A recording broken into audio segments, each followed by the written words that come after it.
Hello and welcome to the news update on AFRICUNIA TV, reaching you from the nation's commercial capital, Lagos, Nigeria. I am Deborah Ezeh. We begin from Western Nigeria, where at least 21 school children in Nigeria have been rescued hours after they were abducted by armed groups in the Western African country, troubled Northwestern region. Police spokesperson Mohammed Shehu said in a statement over the weekend that the school children were abducted on Friday while they were moving from the Bakura area with their teacher to an Islamic school. In neighboring Katsina State, security forces responded and rescued the 21 pupils and are currently working to rescue the remaining victims and apprehend the perpetrators. And still in Nigeria, medical experts have warned that Nigeria risks a further surge in COVID-19 cases following complete disregard for safety protocols at crowded fun spots, including beaches, during the New Year celebrations. Experts said this as federal government said it distributed 400,000 COVID-19 test kits in the last 1 week as the rate of recovery from the virus dropped by 73.2%. Meanwhile, the Nigeria Center for Disease Control has said that the country has begun to witness a drop in recovery rates of the coronavirus disease.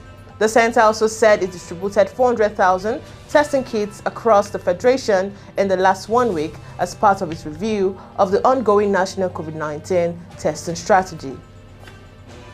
And in Botswana, President Masisi has been tested positive for COVID-19 and placed in mandatory self-isolation, a government spokesperson said on Monday. The president is not showing any symptom and is under close medical monitoring, he said, adding that Masisi tested positive during a routine check. And now Vice President Slumber Swiwane will place him onto further notice, the government also said. And moving on, in South Africa, a new blaze broke out on Monday at the complex housing the two-chamber of South Africa's National Parliament in Cape Town, 1 day after a devastating fire swept through the buildings. A suspect arrested in connection with the fire was due to appear in court. The Fire and Rescue Service confirms that the fire at the Parliament has flared up and the void beneath the roof sheeting of the National Assembly was also on fire. And now we head to the foreign scene, where more than 4,400 migrants, including at least 205 children, were lost at sea trying to reach Spain in 2021, a monitoring group said on Monday. More than double the figure from the previous year and the most since the group began counting in 2018. The United Nations International Organization for Migration, IOM, counted 955 people who died or went missing in 2021 trying to reach the Canary Island by December 22nd, the highest figure it documented since 2014. And now in Australia, COVID-19 cases soared to a pandemic record on Tuesday as the Omicron variant ripped through most of the country, driving up hospitalization rates as the once formidable testing regime buckled under lengthy wait times and stock shortages. Political leaders have pointed to a largely successful, if slow, vaccination rollout and few deaths relative to new cases number on Tuesday. But hospitalizations, another closely watched measure, are higher than at any other time in the pandemic, 1,344 in the most populous state, New South Wales. And still on the foreign scene, the Netherlands, under a strict COVID-19 lockdown for the past 2 weeks, will reopen primary and secondary schools on January 10th, despite coronavirus infections remaining high.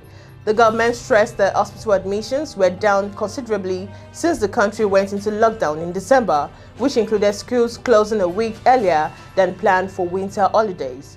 Vocational schools and universities will not reopen, but instead have online classes until at least January 17th.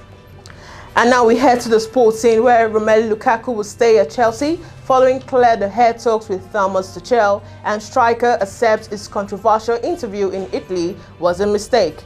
In an interview that was recorded a few weeks ago but first heard last Thursday, Lukaku said he was unhappy with his role at the club and would like to return to Inter Milan in the near future. Lukaku now believes he should not have made the comment that led to him being omitted from Chelsea's squad for the 2-2 home draw against Liverpool on Sunday. Following conversation with Tuchel, there is now a commitment from all parties for Lukaku to move on from the interview and help Chelsea reignite their Premier League title bid. And finally, Manchester United defender Luke Shaw accused the side of lacking enough aggression, intensity and motivation after a meek 1-0 home defeat of Wolves on Monday. A fourth league defeat in 10 games at Old Trafford this season leaves United still languishing in 7th, 4 points adrift of the top 4. Rangnick admitted he could not make any guarantees that United would recover to make the top 4 and ensure they do not miss out on the riches of the Champions League next season. And there you have it, a news update today. Do ensure to follow all our social media platforms respectively on Jointo, Pangram, Instagram and on Facebook. And also visit our website on www.africunia.tv to stay connected and updated to our news and other programs. Once again, I am Deborah Ezeh. See you tomorrow.